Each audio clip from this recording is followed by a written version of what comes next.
नमस्कार दोस्तों, आपका स्वागत है हमारे YouTube channel teaching exam overload पे। आज से यूपी टेट का आगाज़ हो रहा है। आज से आपको यूपी टेट की ईवीएस की प्रॉपर तरीके से क्लासेज मिलेंगी। मैं पहले ईवीएस कवर करूँगा, ईवीएस के बाद मैं हिंदी, सीडीपी, मैथ ऐसे आपको प्रॉपर तरीके से प्लेलिस्ट सबकी बना दूँगा। तो आज ईवीएस के अंतर्गत यूपी टेट 2023 ईवीएस के अंतर्गत ईवीएस में पहली क्लास है पर्यावरण।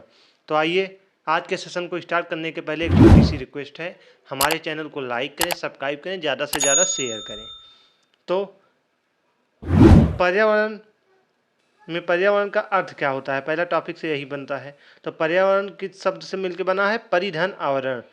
परिधन आवरण, परि का मतलब होता है चारों तरफ, परि का मतलब होता है चारों तरफ, आवरण का मतलब होता है घेरा।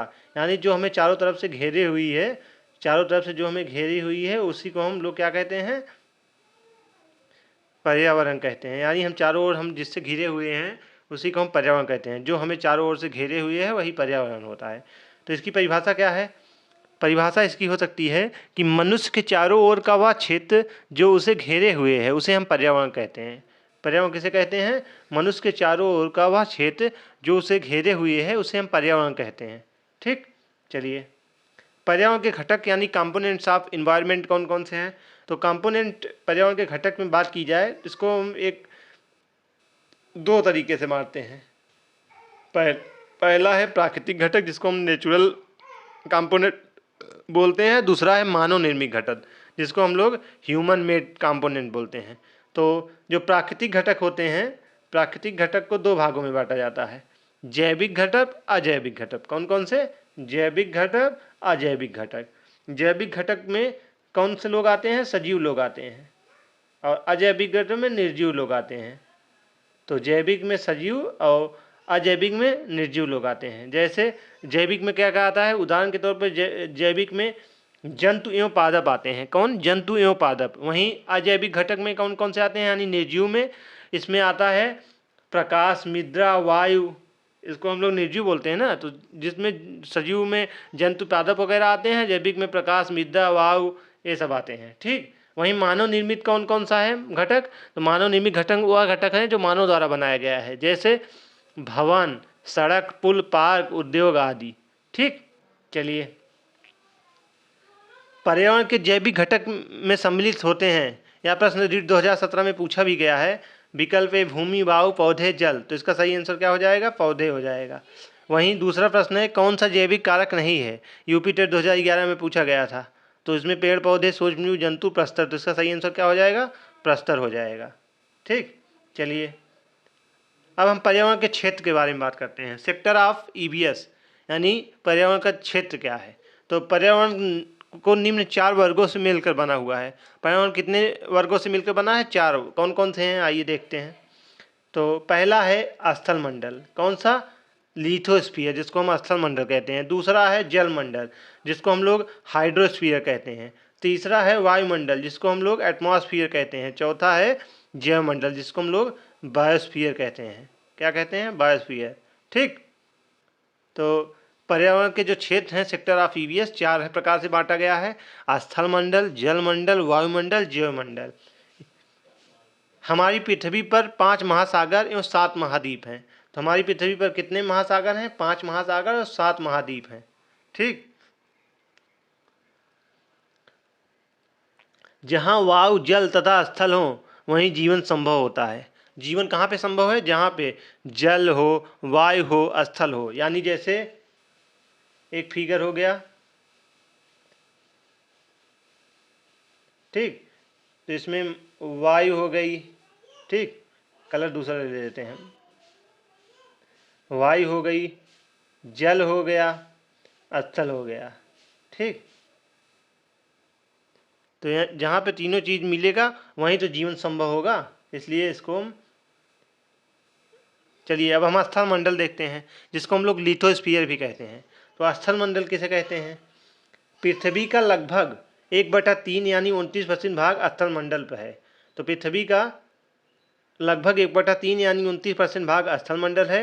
या पृथ्वी की ऊपरी परत होती है जिसको हम क्रस्ट कहते हैं, जिसे भूपर्वती भी कहते हैं। तो यह पृथ्वी का सबसे ऊपरी परत होती है जिसको हम लोग क्रस्ट भी कहते हैं, जिसे हम भूपर्वती भी कहते हैं। ठीक, इसका निर्माण कैसे होता है? तो इसका निर्माण की बात की जाए तो शैलों एवं खनिजों से मिलकर बना हुआ है। शैलों के अपरदन से मृदा सॉइल का निर्माण होता है। तो किससे बना हुआ है? या शैलों एवं खनिजों से मिलकर बना हुआ है। शैलों के अपरदन से मृदा सॉइल का निर्माण होता है। चलिए अब हम जलमंडल या हाइड्रोस्फीयर के बारे में बात करते हैं। तो यह पृथ्वी का 2/3 यानी 71% भाग जल से घिरा हुआ है। तो पृथ्वी पर कितने परसेंट भाग जल से घिरा हुआ है? 71%। इसके अंदर कौन कौन से आते हैं? धरातली जल, भूमिगत जल को शामिल किया जाता है। धरातली जल के स्रोत कौन कौन से हैं? तो धरातली जल के जो स्रोत हैं इसमें महासागर, सागर, नदियाँ, झील, तालाब आदि आते हैं। तो कौन कौन से आते हैं? महासागर, सागर, नदियाँ, झील, तालाब आदि। ठीक, चलिए आगे देखते हैं। हम जल के प्रकार की बात करें तो जल के आपको पता है कि हमारी पृथ्वी पर 2/3 भाग यानी 71% भाग पे जल है, लेकिन उसमें से कितना पीने योग्य जल है, आइए हम उसको देखते हैं। तो जल के प्रकार को 2 भागों में बांटिए, एक 97.5%, दूसरा 2.5%। तो जो 97.5% जल है या लवणीय जल कहलाता है, जिसको हम लोग सैलीन वाटर कहते हैं। उदाहरण महासागर जो पीने योग्य नहीं है। तो जो 97.5% जल है या पीने योग्य नहीं है, लवणीय जल है। वहीं जो 2.5% जल है जिसको ताज़ा जल है, शुद्ध जल है, इसको हम लोग फ्रेश वाटर भी कहते हैं। तो ताज़ा जल में भी 2 भागों में बांटा गया है फ्रेश वाटर को भी, जिसमें 70% हिमनद है और 30% ड्रिंकिंग वाटर है। ठीक, अब हम वायुमंडल के बारे में बात करते हैं, जिसको हम लोग एटमॉस्फेयर कहते हैं। तो हमारे चारों ओर वायुमंडल गुरुत्वाकर्षण बल के कारण उपस्थित है, यानी ग्रेविटेशनल फोर्स के कारण हमारे चारों ओर वायुमंडल उपस्थित है। पृथ्वी के चारों ओर विस्तृत गैसों के आवरण को हम वायुमंडल कहते हैं। तो पृथ्वी के चारों ओर जो विस्तृत गैसों का आवरण होता है इसको हम लोग वायुमंडल कहते हैं। वायुमंडल में पाई जाने वाली गैसें कौन कौन सी हैं? तो वायुमंडल में सबसे ज़्यादा गैसें कौन सी पाई जाती हैं? यह प्रश्न कई बार पूछा गया है। तो नाइट्रोजन गैस हो गई, इसका कितना परसेंट पाया जाता है? 78% पाया जाता है। दूसरे नंबर पर कौन सी गैस है? ऑक्सीजन है, जिसको हम लोग O2 कहते हैं। तो O2 कितना पाया जाता है? लगभग 20.9% यानी 21%। उसके बाद तीसरे नंबर पे आर्गन है जो कि 0.9% पाया जाता है। चौथे नंबर पे है कार्बन डाइऑक्साइड है, जिसको CO2 कहते हैं, 0.03% है। ठीक, अब हम हवा की डेंसिटी घनत्व सबसे ज़्यादा क्षोभ मंडल में पाई जाती है। जो हवा की डेंसिटी होती है यानी घनत्व जो हवा की होती है वह सबसे ज़्यादा क्षोभ मंडल में पाई जाती है। आपको एक फिगर के माध्यम से दिखाया भी गया है। देखिए, जैसे आपको फिगर में दिख रहा होगा, यह परत जो है यह क्षोभ मंडल है। कलर दूसरा मैं लेता हूँ। उसके बाद जो आपको ये वाला फिगर दिख रहा होगा यह समताप मंडल है। ये वाला फिगर आपका ओजोन मंडल है। आपका सबसे ऊपरी जो है मध्य मंडल है। ठीक, फिगर के माध्यम से आपको दिख भी रहा होगा। चलिए आगे बढ़ते हैं। तो हम आइए पर्यावरण के क्षेत्र के बारे में बात करते हैं। Layer of earth atmosphere. तो सबसे पहला कौन सा आता है? ट्रोपोस्फियर, जो कि 0 से 12-18 किलोमीटर होता है। ठीक, दूसरे नंबर पे होता है स्ट्रेटोस्फियर, जो कि 11 से 50 किलोमीटर होता है। तीसरे नंबर पे होता है मेसोस्फियर। चौथे पे होता है थर्मोस्फियर। पांचवें पे होता है एक्सोस्फियर, जो कि 800 से 3000 होता है। ठीक, आइए एक एक करके हम सबको देखते हैं। ट्रोपोस्फियर वायुमंडल की सबसे निचली परत होती है। तो यह वायुमंडल की सबसे निचली परत होती है। ऊंचाइयों पर जाने पर तापमान में कमी आती है। प्रत्येक 165 मीटर की हाइट पर जाने पर 1 डिग्री सेल्सियस तापमान कम हो जाता है। तो कितना कम हो जाता है? वायुमंडल की सबसे निचली परत को हम ट्रोपोस्फियर कहते हैं। ऊंचाई पर जाने पर तापमान में कमी आती है। प्रत्येक 165 किलोमीटर की हाइट पर जाने पर 1 डिग्री सेल्सियस तापमान कम हो जाता है। नॉर्मल टेम्परेचर रेट कितना होता है? 1.65 मीटर हाइट या -1 डिग्री सामान्य ताप पतन दर जो होता है। इसमें मौसमी घटनाएं होती हैं जैसे क्षोभ मंडल। तो जितनी भी मौसमी घटनाएं होती हैं वह किस में होती है? क्षोभ मंडल में होती हैं। यहाँ पर कई बार पूछा गया है, जैसे वर्षा, हिमवर्षा, पवने आदि। अब हम दूसरे नंबर पर समताप मंडल यानी स्ट्रेटोस्फियर के बारे में बात करते हैं।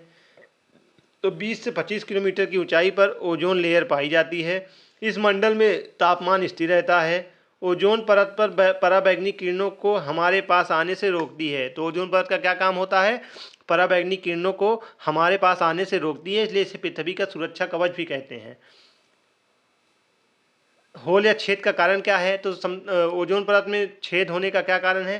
तो CFC गैस है, जिसको हम क्लोरोफ्लोरोकार्बन भी कहते हैं। ओजोन दिवस कब मनाया जाता है? आप प्रश्न कई बार पूछा गया है। तो ओजोन दिवस 16 सितंबर को मनाया जाता है। कब? 16 सितंबर को।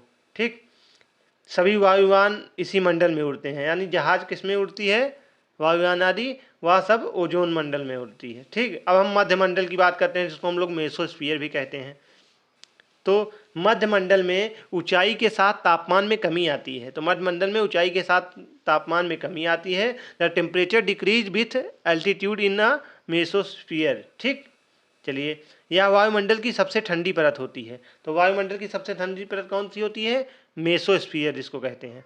उल्कापिंड इस परत में नष्ट हो जाते हैं। तो उल्कापिंड भी कहाँ नष्ट होते हैं? यह भी प्रश्न आया है। तो मेसोस्फीयर में यह भी हो जाता है। आयन मंडल, अब चौथे नंबर पे हम आयन मंडल, जिसको हम आयनोस्फीयर भी कहते हैं।